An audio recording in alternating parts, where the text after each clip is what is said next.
একদিনের কথা, এক ছোট ছেলে রাফি বাজারে গিয়েছিল। বাজারের ভেতর হাঁটতে হাঁটতে সে এক জায়গায় থেমে গেল, একটি পাখির দোকান। সেখানে সারি সারি খাঁচায় অনেক রঙিন পাখি বন্দী ছিল। কেউ ডাকছে, কেউ ডানা ঝাপটাচ্ছে, কেউ আবার চুপচাপ বসে আছে। রাফির চোখে জল এসে গেল। সে দোকানদারকে বলল, চাচা, আপনি পাখিগুলোকে ছেড়ে দেন না কেন? দোকানদার হেসে বলল, এই পাখিগুলোই তো আমার জীবিকার উৎস, বিক্রি না করলে খাবো কি? রাফি কিছুক্ষণ চুপ করে দাঁড়িয়ে থাকল। তারপর যখন দোকানদার অন্য গ্রাহকের সঙ্গে কথা বলছিল, তখন সে আস্তে আস্তে একটার পর একটা খাঁচার দরজা খুলে দিল। মুহূর্তেই পাখিগুলো আকাশে উড়ে গেল ডানা মেলে, মুক্তির আনন্দে।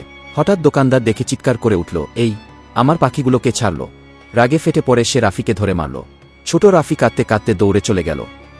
পরের দিন সকালেই রাফি রাস্তায় বসে ঠান্ডা পানি বিক্রি করতে শুরু করল। গরমের দিনে মানুষ তার কাছ থেকে পানি কিনছিল। দিন শেষে সে সামান্য কিছু টাকা রোজগার করল। কয়েকদিন এভাবে পরিশ্রম করে তার ছোট হাতে জমল কিছু টাকা। সে আবার সেই পাখির দোকানে গেল। দোকানদার অবাক হয়ে তাকাল। রাফি লজ্জা পেয়ে বলল, চাচা, আমি ওই দিন আপনার পাখিগুলো ছেড়ে দিয়েছিলাম। আজ আমি তাদের দাম দিতে এসেছি। দোকানদার হতবাক হয়ে গেল। শিশুটির চোখে কোনো ভয় নেই, বরং মমতা আর আন্তরিকতা। রাফি কয়েকটি খাঁচা কিনে আবার পাখিগুলোকে আকাশে উড়িয়ে দিল। এবার দোকানদার তাকে থামাল না, বরং চুপচাপ দাঁড়িয়ে রইল আর তাকিয়ে দেখল ছোট এক শিশুর হাতে কেমন করে মুক্তি পায় ডানাওয়ালা প্রাণেরা। সেদিন দোকানদারের চোখেও জল এসে গেল।